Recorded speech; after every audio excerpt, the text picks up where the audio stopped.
الحمد لله وحده والصلاة والسلام على من لا نبي بعده أما بعد أعوذ بالله من الشيطان الرجيم بسم الله الرحمن الرحيم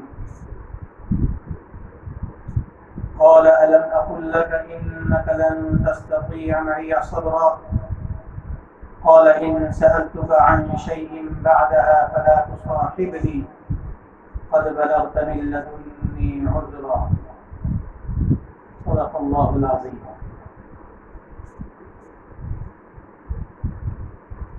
آج 13ویں تراویح میں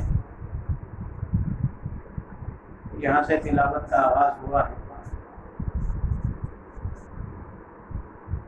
ان آیات میں اللہ تبارک و تعالی نے حضرت موسیٰ اور حضرت خضر علیہ السلام کے ایک اہم واقعے کا ذکر فرمایا ہے۔ حضرت موسیٰ علیہ السلام اللہ کے برگزیدہ پیغمبر ہیں اور ان پیغمبروں میں سے ہیں جن کو اللہ تعالیٰ کے یہاں بہت اونچا مقام حاصل ہے۔ 5 پیغمبر ہیں جو تمام پیغمبروں میں سب سے اعلیٰ درجے والے ہیں۔ حضرت نوح علیہ السلام ہیں، حضرت ابراہیم علیہ السلام ہے، حضرت موسیٰ علیہ السلام ہیں، حضرت عیسیٰ علیہ السلام ہیں اور آقا نامدار سرکار دو عالم صلی اللہ تعالی علیہ وسلم ہیں۔ ان 5 میں بھی سب سے اونچا مقام نبی آخر الزماں حضرت محمد مصطفیٰ صلی اللہ تعالی علیہ وسلم کا ہے۔ لیکن حضرت موسیٰ علیہ السلام کا مقام بھی کوئی کم نہیں ہے۔ اس اعتبار سے حضرت موسیٰ علیہ السلام ممتاز ہیں کہ اللہ رب العزت سے بغیر کسی فرشتے کے واسطے کے گفتگو کا موقع ملتا تھا۔ حضرت موسیٰ علیہ السلام اللہ تعالیٰ سے پردے کے پیچھے سے گفتگو کیا کرتے تھے۔ اللہ تعالیٰ کی آواز حضرت موسیٰ علیہ السلام سنتے تھے۔ قرآن کریم میں اس کو فرمایا گیا وَكَلَّمَ اللَّهُ مُوسَىٰ تَكْلِيمًا، اللہ تعالیٰ نے موسیٰ سے بول کر بات کی، کلام کیا۔ سارے نبیوں کے پاس اللہ تعالیٰ کا پیغام فرشتوں کے ذریعے سے آتا تھا، لیکن حضرت موسیٰ علیہ السلام اللہ تعالیٰ سے براہ راست ہم کلام ہوتے ہیں۔ اس اعتبار سے حضرت موسیٰ علیہ السلام بہت ممتاز ہیں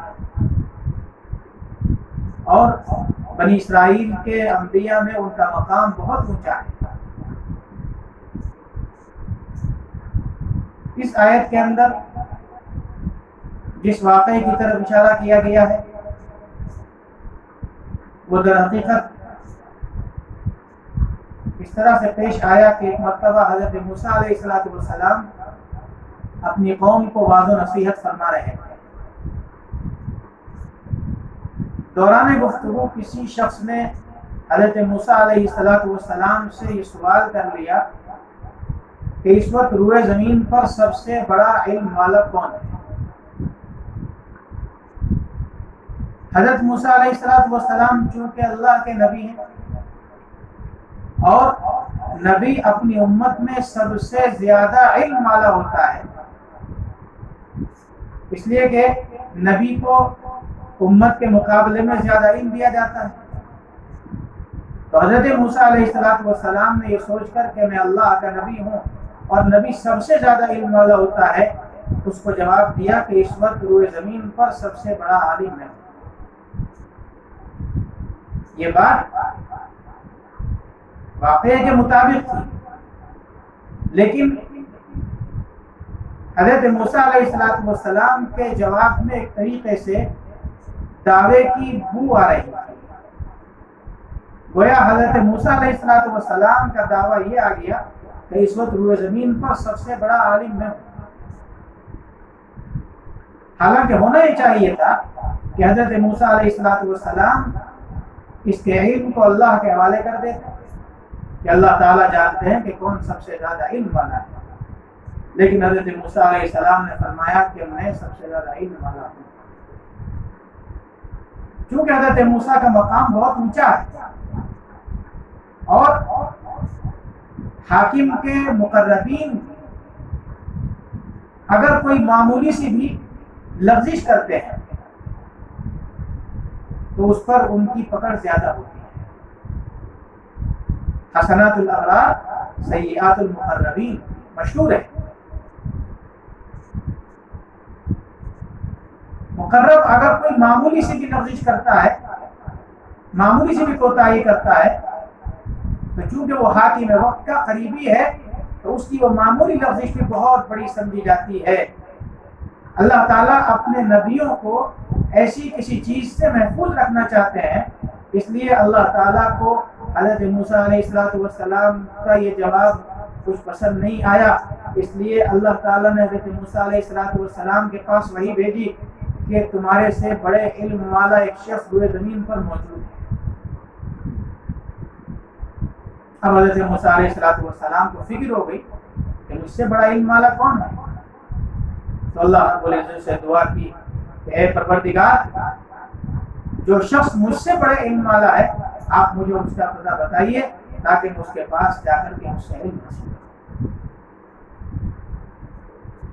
چنانچہ اللہ تعالیٰ نے حضرت موسیٰ علیہ السلام کو بتلایا کہ مجمع البحرین پر جاؤ، یعنی وہ جگہ جہاں دو سمندر ملتے ہیں۔ اگرچہ اس دنیا کے اندر بہت سے مقامات ہیں جہاں سمندر آ کر کے ملا کرتے ہیں، اسی لیے حضرات مفسرین نے اس مقام کی تعیین میں مختلف مقامات کا تذکرہ کیا ہے، لیکن ان مقامات کے تذکرے سے کوئی فائدہ نہیں ہے۔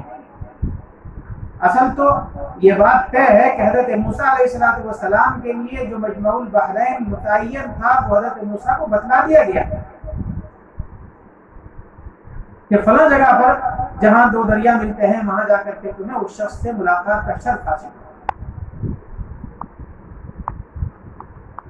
چنانچہ حضرت موسیٰ علیہ السلام نے دریافت کیا کہ ان کی پہچان کیا ہوگی، کیسے معلوم ہوگا کہ یہاں پر ملاقات ہوگی، تو اللہ تعالیٰ کی طرف سے ایک حل بتلایا گیا کہ اپنے ناشتے دان میں جو کھانے کا سامان لے کر کے جاؤ گے اس میں ایک مچھلی رکھ لینا، جس جگہ پر وہ مچھلی تمہارے ناشتے دان سے نکل کر کے غائب ہو جائے وہی جگہ اس شخص سے ملاقات کی۔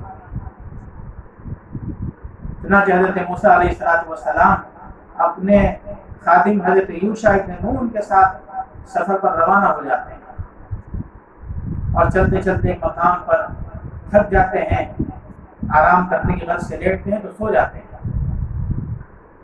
اسی جگہ پر یوشع ابن نون جاگے ہوئے تھے تو انہوں نے دیکھا کہ ناشدان کے اندر جو مچھلی بھنی ہوئی رکھی ہے، اور بعض روایات سے پتہ چلتا ہے کہ حضرت موسیٰ نے اور حضرت یوشع ابن نون نے اس میں سے کچھ حصہ کھا بھی لیا تھا۔ وہ مچھلی اچانک اس ناشدان کے اندر سے نکلی اور دریا کے اندر غائب ہو گئی۔ ایک تو یہی چیز بڑی حیرت والی کہ مردہ مچھلی کیسے زندہ ہو گئی، دوسرے جس جگہ پر وہ پانی میں غائب ہوئی اس جگہ ایک سرنگ سی بن گئی، پانی کا بہاؤ وہاں پر رک گیا۔ حضرت یوشع اس کو دیکھ کر حیران رہے، لیکن حضرت موسیٰ علیہ السلام سو رہے تھے۔ حضرت موسیٰ علیہ السلام جب بیدار ہوئے تو حضرت یوشع ابن نون بتانا بھول گئے۔ حضرت موسیٰ نے سفر کرنا شروع کر دیا، یہاں تک کہ ایک رات ایک دن جب سفر ہو گیا تو صبح کے وقت میں حضرت یوشع ابن نون سے انہوں نے کہا کہ ہمارے لیے توشہ لاؤ، ہمارا ناشتے کا سامان لاؤ۔ تو اس وقت حضرت یوشع ابن نون نے بتلایا کہ جو مچھلی ہم کھا رہے تھے وہ تو فلاں مقام پر غائب ہو گئی۔ حضرت موسیٰ علیہ السلام نے فرمایا کہ وہی تو مقام ہے جہاں ہمیں جانا تھا۔ چنانچہ حضرت موسیٰ علیہ السلام ٹھیک اسی راستے سے واپس آئے جس راستے سے گئے تھے تاکہ وہ مقام ہمیں مل جائے۔ ٹھیک اس جگہ پر جہاں وہ مچھلی غائب ہوئی تھی، بعض روایات میں تو آتا ہے کہ اسی پتھر کے پاس جہاں حضرت موسیٰ بیٹھے آرام کر رہے تھے اسی جگہ پر دیکھا کہ ایک صاحب چادر اوڑھے ہوئے لیٹے ہیں.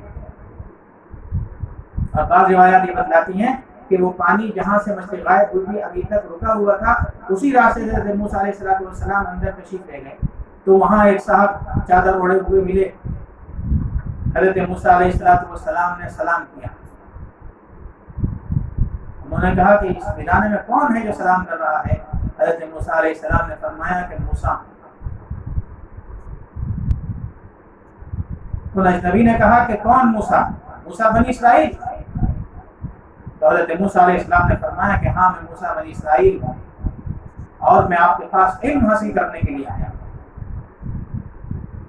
انہوں نے کہا کہ تم میرے پاس رہ کر کے برداشت نہیں کر سکتے، میرے پاس جو علم ہے وہ تمہارے علم سے الگ ہے، تمہارا علم بہت اونچا ہے، لیکن مجھے جو علم اللہ نے دیا ہے وہ تمہارے علم سے الگ ہے، تم میرے ساتھ رہ نہیں سکو گے. لیکن حضرت موسیٰ علیہ السلام نے فرمایا کہ نہیں، مجھے آپ کے پاس رہنا ہے، آپ سے کچھ استفادہ کرنا ہے. چنانچہ روایات میں آتا ہے کہ حضرت موسیٰ علیہ السلام اور وہ حضور جن کا روایات میں نام حضرت خضر علیہ السلام آتا ہے، جن کو اللہ تعالیٰ نے نبوت سے بھی سرفراز کیا تھا جیسا کہ اکثر حضرات کی رائے ہے، اور نبوت کے ساتھ ساتھ اللہ تعالیٰ نے احکام تشریعی کے ساتھ احکام تکوینی بھی ان کے ذمے کیے. دوسرے انبیاء علیہ السلام کو احکام تشریعی دیے جاتے ہیں، حضرت خضر علیہ السلام کو احکام تشریعی کے ساتھ احکام تکوینی دیے گئے. کچھ تکوینی امور دنیا کے کچھ کام حضرت خضر علیہ السلام کے ذریعے سے اللہ تعالیٰ کراتے تھے. چنانچہ حضرت موسیٰ علیہ السلام اور حضرت یوشع بن نون اور حضرت خضر یہ تین ایک کشتی میں سوار ہوئے. کشتی والا حضرت خضر کو جانتا تھا، اس نے حضرت خضر سے کرایہ نہیں لیا. کشتی چل پڑی، چلتے چلتے جب بیچ دریا میں پہنچ گئی تو حضرت خضر علیہ السلام نے اس کشتی کا تختہ اٹھا دیا. حضرت موسیٰ علیہ السلام نے عرض کیا کہ یہ آپ کیا کر رہے ہیں؟ ان لوگوں نے ہمارے ساتھ یہ احسان کیا کہ بغیر کرائے کے ہمیں سوار کر لیا اور آپ ہیں کہ کشتی کو توڑ رہے ہیں، پانی اندر آئے گا کشتی غرق ہو جائے گی. حضرت خضر نے فرمایا کہ میں تم سے کہتا تھا تم میرے ساتھ نہیں رہ سکتے. تو حضرت موسیٰ علیہ السلام نے معذرت کی اور آئندہ کوئی سوال نہ کرنے کا عہد کیا. کشتی سے اتر کر ایک بستی میں پہنچے، وہاں کچھ بچے کھیل رہے تھے. حضرت خضر علیہ السلام نے ان میں سے ایک بچے کو اٹھایا اور اس کی گردن توڑ دی، اس کی گردن جسم سے الگ کر دی. حضرت موسیٰ علیہ السلام اللہ کے نبی ہیں، خلاف شریعت کام دیکھ کر برداشت نہیں ہوا، فوراً کہنے لگے کہ آپ نے کیا کیا؟ معصوم بچہ ہے، اس کو آپ نے کیوں قتل کر دیا؟ حضرت خضر نے پھر فرمایا کہ دیکھو میں تم سے کہا تھا تم میرے ساتھ نہیں رہ سکو گے. حضرت موسیٰ علیہ السلام نے پھر معذرت اور یہ فرمایا کہ اگر آئندہ میں سوال کروں تو پھر آپ مجھے اپنے سے الگ کر سکتے ہیں. چنانچہ چلتے چلتے ایک بستی کے اندر پہنچے، بھوک سے برا حال تھا. بستی والوں سے کہا کہ ہماری ضیافت کرو، ہم مہمان ہیں، مسافر ہیں. بستی والوں نے ضیافت نہیں کی. جب اس بستی سے باہر نکلنے لگے تو ایک دیوار بہت ٹیڑھی ہو رہی تھی، گرنے والی تھی. حضرت خضر علیہ السلام نے اپنے ہاتھ سے اس دیوار کو سیدھا کر دیا. حضرت موسیٰ پھر بول پڑے کہ اس بستی والوں نے ہمارے ساتھ ظلم کیا، ہمیں کھانا نہیں دیا، ہماری مہمانی نہیں کی، اور آپ نے بغیر کچھ معاوضہ لیے ہوئے ان کی دیوار سیدھی کر دی. اگر آپ چاہتے تو ان سے معاوضہ لے سکتے تھے تاکہ ہمارے لیے کچھ کھانے کا نظم ہو جاتا. حضرت خضر علیہ السلام نے فرمایا کہ دیکھو اب تمہارا میرے ساتھ گزر نہیں ہو سکتا. لیکن بہرحال یہ واقعات پیش آئے ہیں تو اس کے بارے میں بتلا دیتا ہوں کہ جو کشتی ہے جس میں ہم سوار ہو رہے تھے یہ 10 بھائیوں کی ہے. وہ 10 بھائی مسکین ہیں، ان میں 3 بھائی معذور ہیں، 5 بھائی معذور ہیں اور 5 بھائی صحیح ہیں. وہ اس کشتی کو چلاتے ہیں اور جو پیسہ ان کو ملتا ہے اس پیسے سے یہ سب بھائی اپنا پیٹ بھرتے ہیں. لیکن جس طرف یہ کشتی جا رہی ہے اس طرف ایک بادشاہ ہے، جب وہ کسی اچھی کشتی کو دیکھتا ہے تو اس کو قبضہ لیتا ہے. مجھے خطرہ اس بات کا ہوا کہ اگر یہ کشتی وہاں جائے گی تو بادشاہ ان کی کشتی چھین لے گا اور ان لوگوں کا روزگار ختم ہو جائے گا، اس لیے میں نے چاہا کہ ان کی کشتی کو داغدار بنا دوں تاکہ بادشاہ ان کی کشتی کو نہ لے سکے۔ اور جہاں تک اس لڑکے کی بات ہے جس کو قتل کیا، تو یہ لڑکا جو ہے اگر بڑا ہوتا تو یہ کافر بن جاتا۔ اس کے والدین نیک ہیں، یہ اپنے والدین کے لیے ایذا کا سبب بنتا، یہاں تک کہ یہ بھی ہو سکتا ہے کہ یہ اپنے والدین کے ایمان کو خطرے میں ڈال دیتا۔ اس لیے اللہ رب العزت کا اور ہمارا ارادہ یہ ہوا کہ اس بچے کو ختم کر دیا جائے اور اس کے بدلے ان کو دوسری اولاد دینی جائے۔ چنانچہ روایات میں آتا ہے کہ اللہ تعالیٰ نے ان دونوں کو اس بچے کے بعد ایک بیٹی عطا کی اور اس بیٹی کے بطن سے ایک نبی پیدا ہوا، اور بعض روایات میں آتا ہے کہ 2 نبی پیدا ہوئے جن سے اللہ تعالیٰ نے بہت بڑی امت کو فائدہ پہنچایا۔ جہاں تک تیسری بات ہے، تو جو دیوار میں نے سیدھی کی ہے وہ دیوار معصوم بچوں کی ہے، یتیم بچوں کی ہے۔ 2 یتیم بچے ہیں، ان کے ماں باپ نیک تھے، وہ مرتے ہوئے اپنا خزانہ اس دیوار کے نیچے چھپا کر کے چلے گئے تھے تاکہ میرے بچے بڑے ہو جائیں تو یہ خزانہ ہم کو مل جائے۔ اگر یہ دیوار گر جاتی تو وہ خزانہ ظاہر ہو جاتا اور لوگ اس خزانے کو لوٹ لیتے اور یہ بچے جو ہے یہ محروم ہو جاتے۔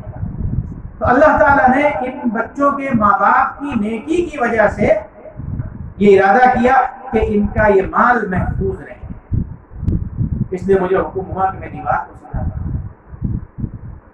تو یہ تکمیلی امور ہے جو اللہ تعالیٰ نے حضرت خضر علیہ السلام کو عطا فرمائے۔ یہ علم حضرت موسیٰ کو نہیں دیا گیا، اگرچہ حضرت موسیٰ کو جو علم تشریعی دیا گیا اس کا مقام بہت اونچا ہے، لیکن علم تکمیلی ان کے پاس نہیں تھا، اس لیے انہوں نے حضرت خضر علیہ السلام کی ان حرکتوں پر اعتراضات کیے، اور حضرت خضر علیہ السلام کے یہ اعمال جو تھے، ان کے یہ جو افعال تھے، یہ بھی ظاہر ہے کہ وحی الہی کے مطابق تھے۔ حضرت خضر نے جو کچھ کیا وہ خود سے نہیں کیا، بلکہ اللہ تعالیٰ کے حکم سے کیا۔ اسی لیے ایک جگہ پر حضرت خضر نے فرمایا فَأَرَدْنَا أَن يُبْدِلَهُمَا رَبُّهُمَا خَيْرًا، کہ ہم نے ارادہ کیا، یعنی میں نے اور میرے رب نے ارادہ کیا کہ ان دونوں کو اس کے بدلے اور اولاد عطا فرما دیں۔ اور آگے فرمایا فَأَرَادَ رَبُّكَ أَن يَبْلُغَا أَشُدَّهُمَا، کہ تمہارے رب نے ارادہ کیا کہ یہ دونوں بچے جو ہے بھرپور جوانی کی عمر پر پہنچ جائیں، تب تک اس دیوار کو محفوظ رکھا جائے۔ تو معلوم یہ ہوا کہ حضرت خضر علیہ السلام کا یہ عمل اللہ تعالیٰ کے حکم سے ہے، وہی الہی کے مطابق ہے۔ تو یہ واقعہ اس آیت کے اندر اور اس کے بعد والی آیات کے اندر اللہ تعالیٰ نے پوری تفصیل کے ساتھ بیان فرمایا۔ اللہ تعالیٰ ہم کو قرآن کریم کو سمجھنے کی، اس پر عمل کی توفیق عطا فرمائے۔ وآخر دعوانا الحمدللہ۔